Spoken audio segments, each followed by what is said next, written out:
चलिए स्टार्ट करते हैं। जब अपना 5.4 प्रश्नावली है ना, अवकलन की जो मैंने श्रृंखला स्टार्ट करी थी उसमें इससे पिछले की मतलब क्लास में मैंने सारे जितने भी क्वेश्चन बनने चाहिए थे प्रश्नावली पर्टिकुलर 5.3 से उसको मैंने डिस्कशन करा है। अभी जो अगली प्रश्नावली वो चरघातांकी सीरीज पे है। चरघातांकी और एक्सपोनेंशियल दोनों एक साथ चलती है ना, सॉरी मतलब लॉगरिथम और एक्सपोनेंशियल, मतलब चरघातांकी और लघुगणकीय फलन ये दोनों एक साथ चलते हैं। और मुख्य रूप से नियर अबाउट मेरे को उम्मीद है ना कि तीन ठे मुख्य रूप से फंक्शन होते हैं। एक होता है e to the power x, एक होता है a to the power x, एक होता है log x। इन्हीं तीनों को देखेंगे और इन्हीं तीनों का अवकलन सीखेंगे, ठीक है। तो आइए सब कुछ इंपॉर्टेंट फार्मूले में नोट कर देता हूँ। ये पहला होता है कि d/dx, मैं शायद इसको प्रूव करके दिखाया भी था कि x के रिस्पेक्ट में e to the power x का जो अवकलन होता है वो e to the power x ही होता है।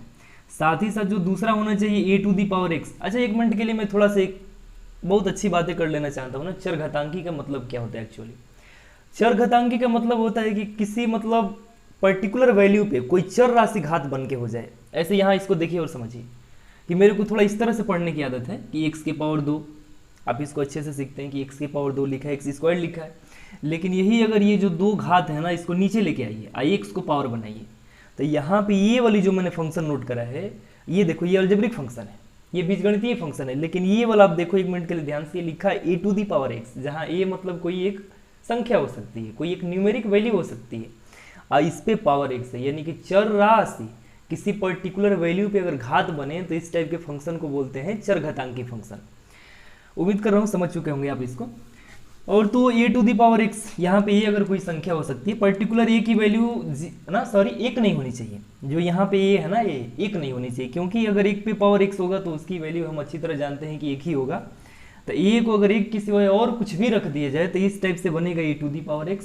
अगर इसका आप डेरिवेशन निकालते हैं x के रिस्पेक्ट में तो ये निकल के आता है a to the power x और log a, बट ये पूरा का पूरा जो log a वो बेस e पे आधारित होता है, ये ऐसे। एक और तीसरा होता है जो लॉगरिथम फंक्शन है। देखिए ये दोनों मिलके कुल मिलके एक्सपोनेंशियल फंक्शन को डिनोट कर रहा है, एक्सपोनेंशियल फंक्शन, इन चरघातांकी के ये दोनों क्वेश्चन है। लेकिन अब हम एक लॉगरिथम फंक्शन में जो सबसे बेसिक है एकदम log x को ही लेके चलते हैं। इसका d/dx x के रिस्पेक्ट में अगर फाइंड आउट करते हैं तो 1/x होता है। मतलब कुल मिलके इतने फार्मूले हैं। अच्छा इतने फार्मूले आने चाहिए। मैं पर्टिकुलर डिस्कशन कर रहा हूँ यहाँ पे प्रश्नावली 5.4 के बारे में कि अगर आपको 5.4 को अच्छी तरह से लगाने आना चाहिए, ये सब तब आएंगे जब इन फार्मूलों पे पकड़ होगी। और साथ ही साथ जो और एक दो चीज़ें हैं, जैसे आपको ब्रेक करने आना चाहिए। ब्रेक करने का मतलब ये है कि अगर लाग लेने का तरीका आपको पता है, जैसे यहाँ अगर लिखा है कि x to the power n, आपने यहाँ पे लाग लेना पड़ा इस फंक्शन के साथ ऐसे, तो आप अच्छी तरह जानते हैं कि जो पावर होता है यहाँ पे वो पहले चला आता है। तो ये सब 9-10 की चीज़ें हैं। आपको उम्मीद है क्वेश्चन में सब अगर आ जाए, ना आता तो मैं वहीं पे दिखाऊंगा आपको कि ये सारी चीज़ें ऐसे ब्रेक करती हैं। अच्छा दो फंक्शन आपस में मल्टीपल कर रहे हो, जैसे यहाँ m मल्टीपल n है, लाग लेना है, तो आप इन सारी चीज़ों के लिए लाग लेना पहले से ही सीखे हो। ये अलग अलग लाग अपना ब्रेक कर जाता है, जैसे ये लाग m प्लस में लाग n हो जाता है, ऐसे डिवाइड के प्रोसेस में लाग m माइनस लाग n हो जाता है ये अपना। तो ये छोटी छोटी 2-4-5 चीज़ें हैं जिनको मैं अभी नोट कर देता हूँ यहीं पे। यदि कच्चे हो ना ऐसे, शायद ऐसा आपको कहीं दिख जाए कि log x to the power n, तो ये अगले स्टेप में लिखा है कि n log x, ऐसा ही पहला है। दूसरा यहाँ है कि अगर m मल्टीपल n, यहाँ पे दो ठे फंक्शन मल्टीपल कर रहे हैं, दो ठे वैल्यू आपस में मल्टीपल कर रही है, log यहाँ लेना है, तो log कैसे ब्रेक होता है? log m plus log n, कुछ ऐसा ब्रेक होता है। अगर m बटे में n कुछ इस टाइप का है, इस तरह से log लेना है, तो इसका मतलब ये ब्रेक होगा log m माइनस में log n। अगर इनकी आवश्यकता पड़ती हो तो ही लगाएंगे, अन्यथा इस प्रश्नावली में मेरे को उम्मीद है ना कि इस प्रश्नावली में कम ही लगेगा। इनकी सारी चीज़ें जो यूजेज होनी चाहिए थी ये सब आगे की प्रश्नावली के लिए है। बट चलिए एक बार इन फार्मूलों पे फोकस करिए, इसको फोकस करिए, ठीक। इतनी चीज़ें आपको आती हैं तो क्वेश्चन में कहीं तकलीफ नहीं होगी, क्योंकि मैं उम्मीद कर रहा हूँ कि ये सारी चीज़ें मतलब बहुत बेसिक लेवल की हैं, यही सब क्वेश्चन बनाने के लिए पर्याप्त भी होती हैं। साथ ही साथ एक दो और चीज़ मैं बता देता हूँ आपको कि पर्टिकुलर चरघातांकी और लघुगणकीय फलन के बारे में एनसीईआरटी में बहुत अच्छे से डिस्कशन करा है। उसने इसको ग्राफ से थोड़ा सा ब्रेक करके दिखाया है कि इसकी एक्चुअली ग्राफ बनती कैसे है, इस पे स्पर्शी कैसे ड्रा करते हैं।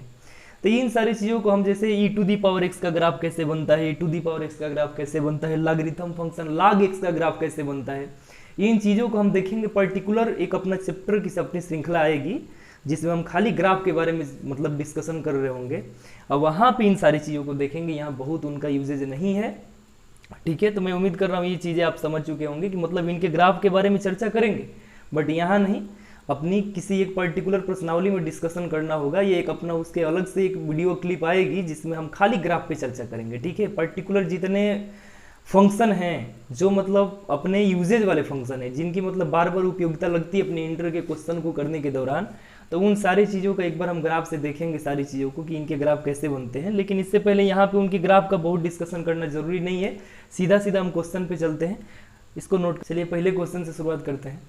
ये अपना पहला क्वेश्चन है e⁻x अपॉन sin x। इस क्वेश्चन को हम ब्रेक करेंगे, लेकिन इससे पहले कि जनरल रूल आपको आनी चाहिए। आपको यहाँ ऐसा लगना चाहिए कि मतलब जब फलन देखे तो आपको समझ में आए कि पर्टिकुलर कौन कौन से फंक्शन है या किस फॉर्म में लिखे गए हैं। तो यहाँ पे जो दोनों फंक्शन है, एक ही अपना ट्रिग्नोमेट्री फंक्शन है sin x, अब बगल में जो ऊपर लिखा है न्यूमरेटर में ये e⁻x एक्सपोनेंशियल फंक्शन है। तो हमें ये दिखना चाहिए कि एक एक्सपोनेंशियल फंक्शन है, एक ट्रिग्नोमेट्री फंक्शन है, बट दोनों किस फॉर्म में नोट करे गए हैं? तो दोनों नोट करे गए हैं पर्टिकुलर डिवाइड वाले फॉर्म में, मतलब ये अंश अपान हर के रूप के हैं। तो सबसे पहले तो जो जनरल रूल है उसको लगाएंगे, साथ साथ तब जो ब्रेक करने के तरीके उन पे फोकस करेंगे। तो चलिए हम यहाँ लिखेंगे कि x के सापेक्ष अवकलन करने पर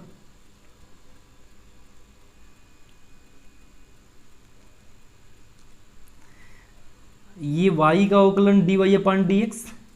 ये हमने कहीं ना कहीं पढ़ा है कि अगर अंश बटे हर है तो होता है हर बोले तो यहाँ फिलहाल है sin x। अब उसके बाद हम अवकलन किसका करते हैं? अंश का।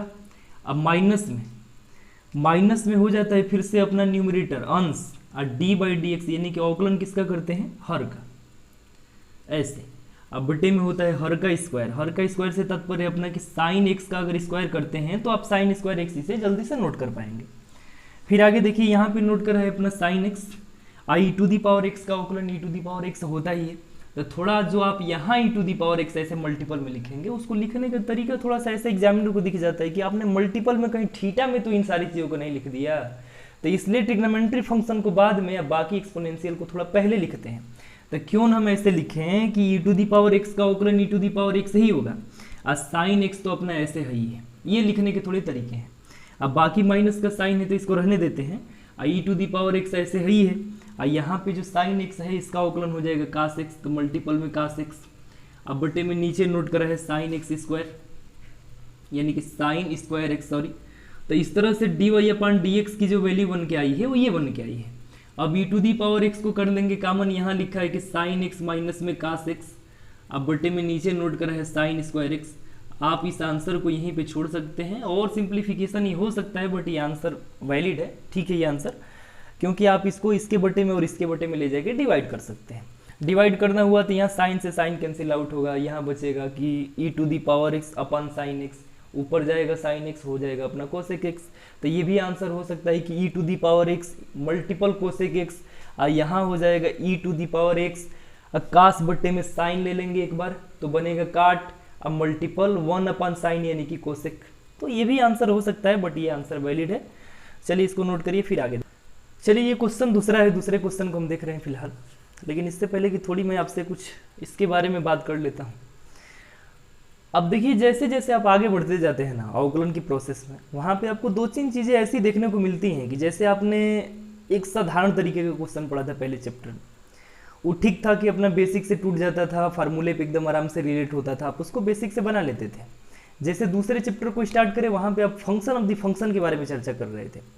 तो फंक्शन ऑफ द फंक्शन के क्वेश्चन आपसे तभी आएंगे जब पहले प्रश्नावली यानी कि कुल मिलकर साधारण प्रश्न आ रहे होंगे, तब आएंगे वो, क्योंकि देखिए एक चैन रूल से ये सब जुड़े होते हैं। आप यहाँ फिलहाल पढ़ना चरघातांकी, तो चरघातांकी से पहले जितने चैप्टर हैं, जितने चैप्टर मैंने अवकलन का आपको मैंने पढ़ाया है, उन सारे अवकलन के चैप्टर को रिलेट करके भी यहाँ पे क्वेश्चन सेट हो सकते हैं। कहीं ना कहीं आप सॉल्व करेंगे एक्सपोनेंशियल को, और उसमें आपका कहीं ना कहीं ऐसा भी लग सकता है कि function of the function based question हो सकता है, ठीक।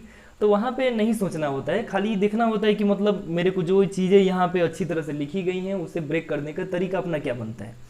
तो ये मैं क्वेश्चन में नोट कर रहा हूँ हल करने के लिए कि x के सापेक्ष अवकलन करने पर इधर dy अपान dx। अब बगल में देखिए मैंने कई बार आपको समझाया है कि यहाँ ये ठीक है, लेकिन अपने स्टैंडर्ड फार्मूले में यहाँ पे आज तक x देखने की आदत डाली है कि e⁻x होता है, बट यहाँ पे जब x के स्थान पे कोई दूसरा फंक्शन गिवन होता है तो आप बोलते हैं कि इस टाइप का फंक्शन दो फलनों का संयोजन है। कुल मिलके ये फलन अवधि फलन का क्वेश्चन है, ऐसे मैंने फलन की फलन का क्वेश्चन है, तो हम ये मान के चलेंगे कि चलिए ये फलन बेस फलन क्वेश्चन है, उससे हमको कोई लेना देना नहीं है। फिलहाल हम ये समझेंगे कि e to the power x यानी कि d/dx e to the power sine inverse x, ऐसे। तो हमें ये x के रिस्पेक्ट में पूरे का अवकलन करना है, यानी कि अगले स्टेप में आप लिखेंगे कि ये कहीं ना कहीं जब इसको x मान के चलेंगे तो e to the power x का अवकलन होता है e to the power x, यानी कि e to the power sine inverse x, but जिसको आप x के फॉर्म में सपोज करा है पुनः एक बार उसका अवकलन करने को बनता है, यानी कि d/dx साइन इनवर्स x का। अब मैंने इसके बारे में बताया है कि साइन इनवर्स x का जो अवकलन होता है ये होता है 1/√में 1 माइनस एक्स स्क्वायर। तो आप इसको जब सही से नोट करेंगे तो ये वाला लिखा है e to the power sine inverse x, अब मल्टीपल 1/√में 1 माइनस एक्स स्क्वायर। तो क्यों नहीं इसको थोड़ा आप ऐसे लिख पाओ कि ये लिखा है e to the power sine inverse x, अब बटे में अंडर रूट में 1 माइनस एक्स स्क्वायर। ये हो गया अपना आंसर। चलिए हम फिर चलिए क्वेश्चन 3rd नंबर का हम देखेंगे। ये क्वेश्चन नोट करा है e to the power x cube. e to the power x cube से अपना तात्पर्य ये होना चाहिए, कुल मिलकर देखिए थोड़ी अपनी स्टैंडर्ड लेवल की देखने के जो तरीके हैं क्वेश्चन को ना, वही क्वेश्चन सॉल्व करवा देता है। आधा अधूरा तो सोच पे ही डिपेंड करती है क्वेश्चन। ये नोट करा e to the power x cube, इसका सीधा सीधा मीनिंग ये है कि हमें आज तक जो यहाँ स्टैंडर्ड फार्मूलों में देखने की आदत पड़ी है वो खाली एक से ही पड़ी है कि e to the power x होता है, बट x के स्थान पे टोटल एक और नया फंक्शन आके ऐड हो गया है x क्यूब, खुद एक फंक्शन आके ऐड हुआ है। तो हमें ये नहीं सोचना है कि खुद कौन सा फंक्शन आके ऐड हुआ है, बस हम ये देख गए ना कि यहाँ पे एक फंक्शन आके ऐड हो गया है, मतलब दो फलनों का संयोजन यहाँ हो गया है। तो कुल मिलके बस हम ये सोचना है कि एक बार इसको ये मान के चलते हुए कि एक सही है, एक बार अवकलन करेंगे, अब फिर दोबारा जिसको आप एक सपोज किए पुनः एक बार उसका अवकलन कर डालिएगा, हो गया आंसर।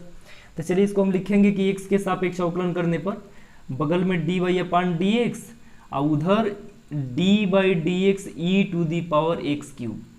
तो ये ऐसा हो जाएगा कि e टू दी पावर इस पूरे को x मान के चलिए तो आंसर आएगा e to the power x cube, but x cube को आपने सपोज करा x के फॉर्म में तो ही ये वाला बन पाया है। इसका मतलब कि फिर एक बार x क्यूब का अवकलन आपको करने को बनता है। तो x क्यूब का अवकलन सबको आता है, 3x स्क्वायर होता है, तो मल्टीपल में 3x स्क्वायर इतना, यानी कि नोट कर रहा हूँ कि 3x square multiple e to the power x cube. ये रहा अपना आंसर पर्टिकुलर इस क्वेश्चन का। देखिए क्वेश्चन जो अपना है फिलहाल यहाँ पे ये बहुत लेंथी क्वेश्चन नहीं है, बट ये है कि अपनी जो थोड़ी सोचने के जो तरीके हैं, कभी कभी आप इसके लिए लाग के चक्कर में पड़ जाते हैं कि हम इसको लाग ले लें, बट हम लाग लेने को सिखाएंगे। अभी हम लॉगरिथम फंक्शन के बारे में भी वो चर्चा नहीं कर रहे हैं, हम खाली ही चर्चा कर रहे हैं कि कुछ जो बेसिक जो छोटे छोटे क्वेश्चन है जो लाग वाले होते हैं उनको पर्टिकुलर फार्मूला ब्रेक करके जो तोड़ना होता है वही पढ़ रहे हैं। हम ये नहीं पढ़ रहे हैं कि किस फंक्शन में लाग लिया जाएगा, वो तो अपनी अगली प्रश्नावली में बनेगी, इसको नोट करिए फिर आगे वाले क्वेश्चन को। चलिए बहुत बेहतर क्वेश्चन है क्वेश्चन नंबर 4, इस पर चर्चा करेंगे हम। इसको देखिए एक बार मैं इसको थोड़ा समझाता हूँ। ये क्वेश्चन नोट करा है कि साइन tan इनवर्स, यहाँ मेरे को पढ़ने की आदत होनी चाहिए थीटा। अब खुद पहले ही सोचो कि जब साइन देखे तो आपके नज़रों में एक चीज़ जरूर बननी चाहिए थी कि साइन के बगल में एक मेरे को पढ़ने की आदत है, यानी साइन है यहाँ पे होना चाहिए x, बट यहाँ x ना होके एक पर्टिकुलर गिवन फंक्शन है, given function tan inverse x का फंक्शन है, बट यहाँ x ना होके e to the power x है, बट यहाँ x भी ना होके माइनस में x है, यानी कई बार इस फंक्शन को कंपोजिट कर दिया है। कुल मिलके आपको ये बस लगनी चाहिए कि चलो इसको चैन रूल से हमें बनाना है। तो क्वेश्चन में y is equal to note करा है, तो यानी कि y इज इक्वल टू मैं क्वेश्चन को नोट कर देता हूँ, लिख रहा हूँ कि x के सापेक्ष अवकलन करने पर, तो ये dy/dx, अब बगल में ये साइन इस पूरे को x मान के चलना है, तो साइन x का अवकलन क्या होता है cos x, तो यानी सीधा सीधा हमें, चलिए एक बार लिख देता हूँ कि d/dx sine tan inverse e to the power minus में x, ऐसे कुछ क्वेश्चन में नोट करा है। तो हम ये साइन यहाँ पे मान के चलेंगे कि x है, तो साइन x का अवकलन होता है cos x। तो ये कुल मिलके लिखा है कि cos, बट x के जगह पे टोटल गिवन फंक्शन है, लिखिए आप भी लिखिए इसको कि tan inverse e to the power minus x। अब पुनः एक बार d/dx किसका, तो tan inverse e to the power minus x का। ऐसे आप ये सीखे हो कि हाँ tan इनवर्स कुछ होता है, tan इनवर्स यहाँ x होता है, बस x के जगह पे e to the power minus x है। तो चलिए जब इसका पुनः एक बार अवकलन करेंगे, मैं इसको ऐसे लिख रहा हूँ, तो यहाँ तक ये ठीक है कि लिखा है कि cos tan inverse e to the power minus x। अच्छा यहाँ पे क्या है, माइनस ये इनवर्स तो है, और जो e to the power minus x है वो थीटा के रूप का बिहेव कर रहा है पर्टिकुलर tan इनवर्स के लिए। और यहाँ पे इनटू में जब इसका अवकलन करेंगे तो tan इनवर्स इसको मान के चलिए कि x है, तो tan इनवर्स x का अवकलन 1/1 प्लस एक्स स्क्वायर होता है, तो 1/1 प्लस एक्स बोलें तो e to the power minus x का स्क्वायर ऐसे लिखेंगे। तो जब इसको ऐसे लिखेंगे तो इसका मतलब कि ये वाला 2 आके इस x में मल्टीपल करता है, घात में मल्टीपल हो जाता है। लेकिन पुनः एक बार मेरे को यहाँ x पढ़ने की आदत थी, बट वहाँ x ना होके e to the power minus x है, तो एक बार d by d x e to the power minus x का करेंगे। चलिए मैं यहाँ लिख रहा हूँ, तो ये जो लिखा है ये cos tan inverse e to the power minus x. अब मल्टीपल में ये वाली चीज़ें हैं तो क्यों ना थोड़ा हम इसके बट्टे में लेके चले हैं कि 1 प्लस ये घात का जब घात होता है तो आके मल्टीपल करता है, तो e to the power minus 2x आप इसे नोट कर सकते हैं। अब मल्टीपल में e to the power minus x का करेंगे तो ये मान के चलिए कि मैंने आज तक यहाँ पे केवल और केवल x ही देखा है, तो e to the power x का अवकलन e to the power x ही होता है, यानी मल्टीपल में e to the power minus x ही होगा। अब फिर से एक बार माइनस एक्स का अवकलन करेंगे यानी कि d बाई डी एक्स अपना माइनस एक्स का करेंगे तो माइनस चलाएगा बाहर है, एक्स का अवकलन एक्स के रिस्पेक्ट में 1 हो जाएगा, तो कुल मिलके यहाँ से खाली -1 आया बाहर, तो -1 को आप यहाँ ले सकते हैं, यानी इसको आप नोट कर सकते हैं कि लिखा है कि माइनस में e to the power minus x into में cos tan inverse e to the power minus x ऐसे ये पूरा थीटा के रूप का है। अब बटे में नीचे लिखा है 1 plus e to the power minus में 2x, तो ये हो गया अपना आंसर क्वेश्चन का। तो इस तरह से आप यहीं तक इसको छोड़िए, ठीक। ये क्वेश्चन देखिए थोड़ा सा इस कैटेगरी का था ना कि 2-4 बार इसमें अवकलन करने को पड़ गया है, तो मैंने कई बार आपको बताया है कि आप श्रृंखला विधि को जरूर अपनाएं। चेन रूल बहुत इंपॉर्टेंट रूल होती है function of the function question को सॉल्व करने में। तो चलिए हम आज की श्रृंखला यहीं तक रहने देंगे।